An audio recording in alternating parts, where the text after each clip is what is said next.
Pilote noir, humilié. Sauve 153. Vie en tempête. À l'aube pluvieuse du 14 septembre 2024, sur le tarmac gris et brillant d'Orly, le vol transatlantique ALR 708 vibrait déjà dans le vent. Le ciel était encore sombre et parcouru d'éclairs lointains. Les gouttes claquaient sur le fuselage comme une pluie d'aiguilles. Dans ce décor nerveux, la première officier Amara Diop ajustait calmement sa veste. Sa peau sombre reflétait un éclat léger des rampes LED. Ses yeux restaient fixes, profonds, concentrés. Elle respirait lentement pour ne pas absorber le stress étranger. Elle portait 8 années d'expérience et plus de 4000 heures de vol. Pourtant, chaque matin, quelqu'un semblait prêt à douter d'elle. Le capitaine du jour, Henri Lemaire, feuilletait la tablette des procédures. Il ne levait pas vraiment les yeux vers elle. Sa voix était neutre, trop neutre. Il dit qu'il espérait un vol sans surprise technique maladroite. Le mot maladroite resta suspendu comme une poussière blessante. Un technicien jeune, Julien Arnaud, passait derrière eux en souriant de biais. Julien avait la posture souple d'un homme sûr d'être invisible dans ses fautes. Son badge penchait, sa chemise froissée. Amara avait déposé la veille une note interne sur ses vérifications incomplètes. Le superviseur n'avait pas répondu. Elle décida d'avancer malgré tout. Elle ouvrit le carnet des anomalies précédentes. Rien n'était noté sur le moteur gauche depuis 3 jours. Elle trouvait cela inhabituel pour une période orageuse. Elle questionna Julien avec douceur. Il répondit que tout était dans les clous. Son ton contenait une ironie cassante. Amara inspecta elle-même le journal de maintenance numérique. Elle remarqua un horodatage manquant pour une inspection visuelle. Elle photographia l'écran par prudence. Puis, elle rejoignit la passerelle d'embarquement.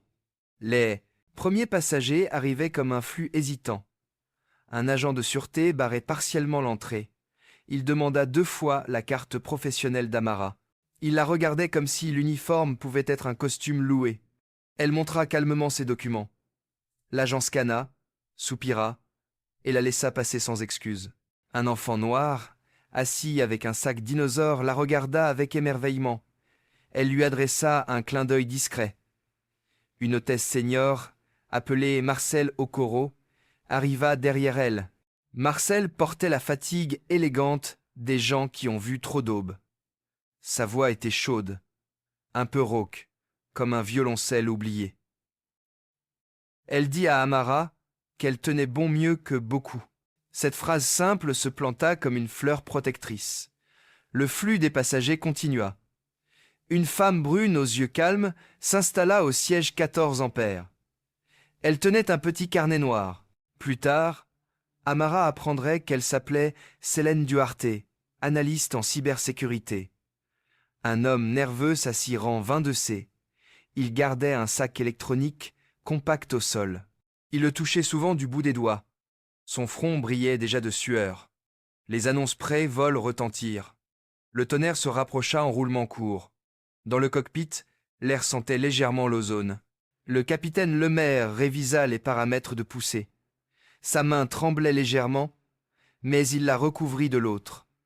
Amara chargea le plan de vol. La route évitait un noyau orageux central en dérive vers le nord-est.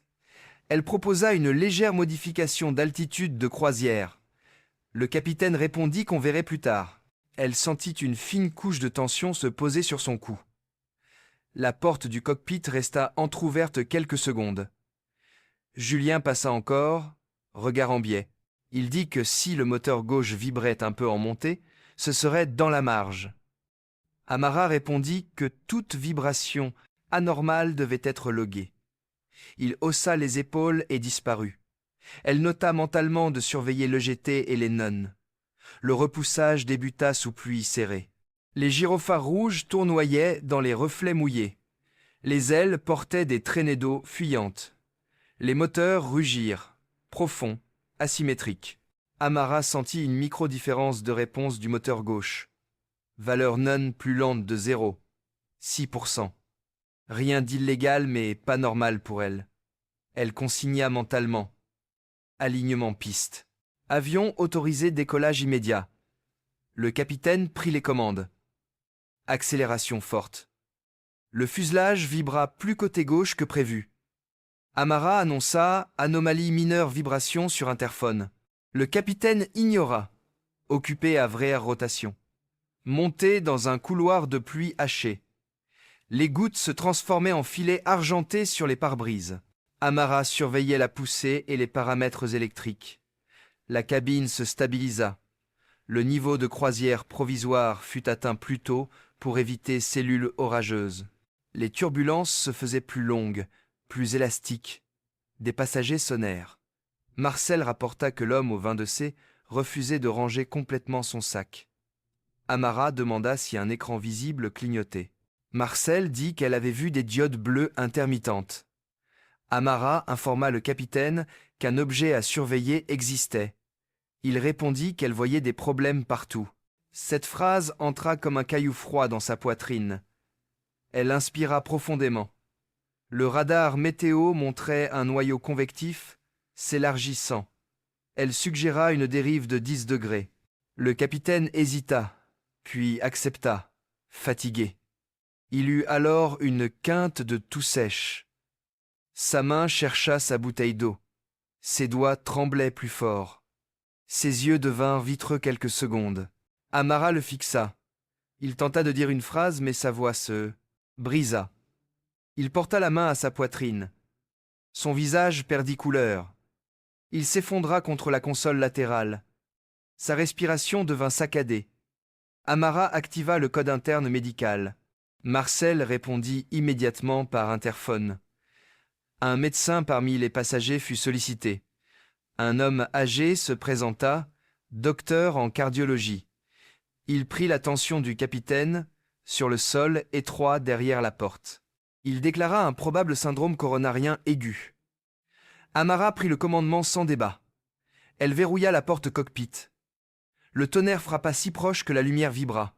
L'écran moteur gauche clignota sur un pic de température. EGT dépassait momentanément la plage blanche. Elle réduisit légèrement la poussée pour préserver marge. La turbulence devint une danse brusque. Les masques d'oxygène ne tombèrent pas, mais les passagers criaient parfois. Le sac électronique du 22C glissa et frappa un pied. Célène aux 14 ampères observa la scène avec calme exact. Elle envoya par l'application interne de divertissement un message discret d'alerte technique. Elle écrivait qu'elle avait vu un connecteur anormal sous le sac. Amara lut ce message sur l'interface sécurisée. Elle décida d'ouvrir un protocole menace potentielle sans paniquer. Elle informa Marcel de surveiller discrètement l'homme. Marcel répondit que l'homme transpirait abondamment et murmurait des chiffres. La pluie se transforma en grésil mêlé d'aiguilles de glace. Le moteur gauche vibra plus fort. Une alarme de détection de fluctuation de flux carburant apparut.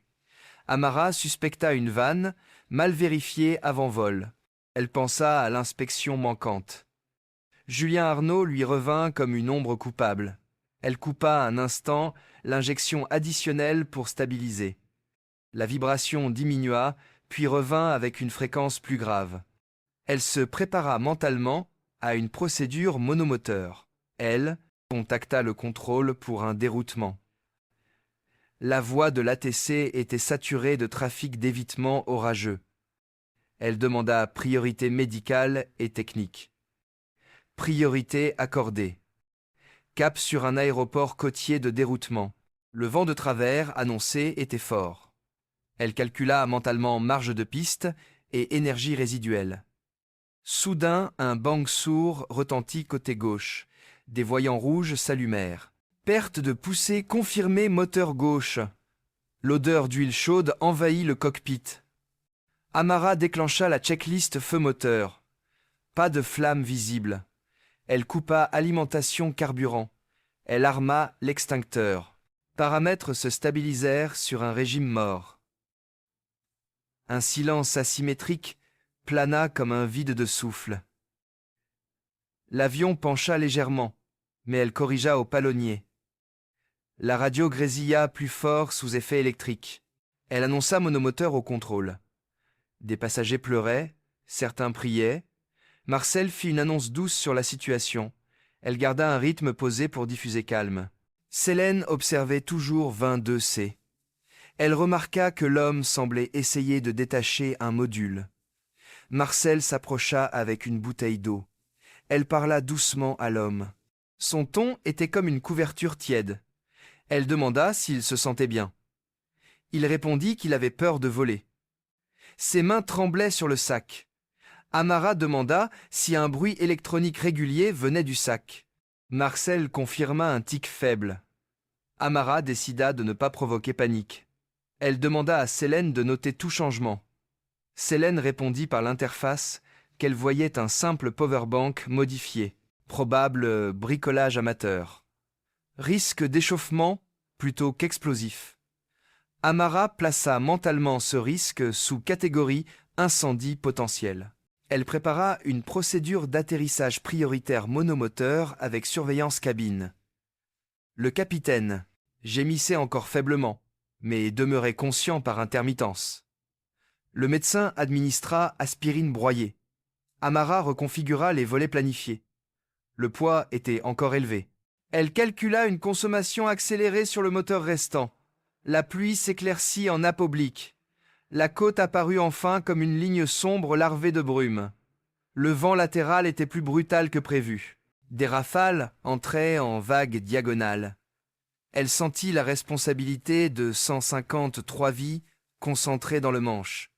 Son cœur battait lourd, mais son esprit restait froid. Elle parla à voix basse à elle-même. Elle répéta les étapes comme un chant humble. Stabilité, anticipation, énergie. Alignement piste demandé. Tour de contrôle annonça piste mouillée, friction réduite. Elle arma les spoilers.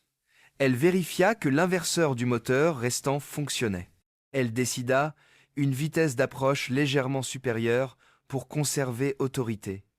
Marcel signalait que l'homme du 22C avait finalement laissé le sac immobile. Célène confirma absence de chaleur anormale. Amara choisit de ne pas disperser ressources sur une intervention physique, concentration sur la finale. Le seuil de piste grandissait dans la verrière comme une promesse rugueuse. Le vent latéral frappa en rafales torsadées. L'avion chercha à rouler. Elle appliqua dérive contrôlée. Son bras droit crispait, mais elle le relâcha volontairement. Elle sentit chaque vibration du train. Le monde extérieur ralentit. Elle pensa à sa mère qui lui disait de tenir la ligne invisible. Elle pensa aux remarques, aux rires étouffés dans des salles de briefing.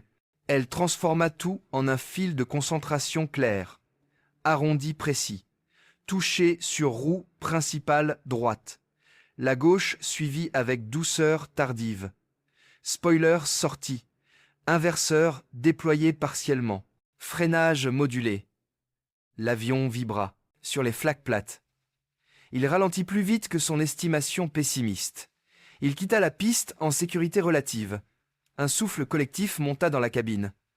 Amara ne sourit pas encore. Elle coupa les systèmes non essentiels. Elle lança la procédure post-incident. Les services médicaux montèrent à bord. Le capitaine fut évacué vers une ambulance. Le médecin leva un pouce rassurant. L'homme du 22C fut interrogé. Il expliqua qu'il bricolait une batterie silencieuse pour jeu rétro. Il n'avait pas compris l'inquiétude provoquée. Amara resta neutre. Elle rédigea un rapport précis. Elle attacha les logs moteurs, la photo du journal de maintenance manquant. Julien Arnaud fut convoqué par la direction technique locale. Son visage perdit sa désinvolture précédente. Marcel s'approcha d'Amara. Elle dit simplement que personne ne pourrait effacer ce qu'elle venait de faire. Célène passa discrètement et glissa un petit mot. Le mot disait « Merci d'avoir tenu la ligne invisible ». Amara le replia avec soin. Dans la salle de repos improvisée, un représentant de l'entreprise arriva. Il parla de courage, de professionnalisme, de futurs rapports d'enquête. Il évita de parler de discrimination. Amara le regarda sans agressivité, mais sans plier. Elle demanda quelles mesures concrètes seraient prises sur les inspections ignorées. Il répondit qu'un audit serait lancé. Elle demanda une formation renforcée sur biais implicite. Il nota sur une tablette. La pluie cessa dehors. Un rayon oblique traversa les vitres salies. Le silence après la tempête semblait presque irréel. Amara ressentit une fatigue profonde dans les épaules. Elle ne ressentit pas de triomphe éclatant. Elle ressentit surtout un ancrage calme, dense. Elle pensa au futur vol, au regard qui encore hésiterait. Elle sut que rien ne serait miraculeusement parfait demain. Mais une trace nouvelle existait désormais dans les registres. Une trace signée par sa compétence indiscutable. Elle serra la main de Marcel. Elle salua Célène d'un léger signe. Elle marcha vers la baie vitrée. Elle observa la piste encore brillante. Elle se vit plus jeune, étudiante, rêvant d'une silhouette d'avion dans la lumière rouge du soir. Elle murmura que la ligne invisible était réelle, mais franchissable. Elle inspira l'air humide et salé venu de la côte. Elle garda le dos droit. Elle n'attendit pas qu'on la félicite encore. Elle s'autorisa simplement à exister pleinement dans cet instant. Puis elle commença à préparer mentalement le rapport détaillé qui, elle le savait, changerait quelque chose, même si ce n'était pas tout. Cette pensée fut suffisante pour aujourd'hui. Elle quitta la baie, laissant derrière elle la piste et un sillage intérieur que personne ne pouvait effacer.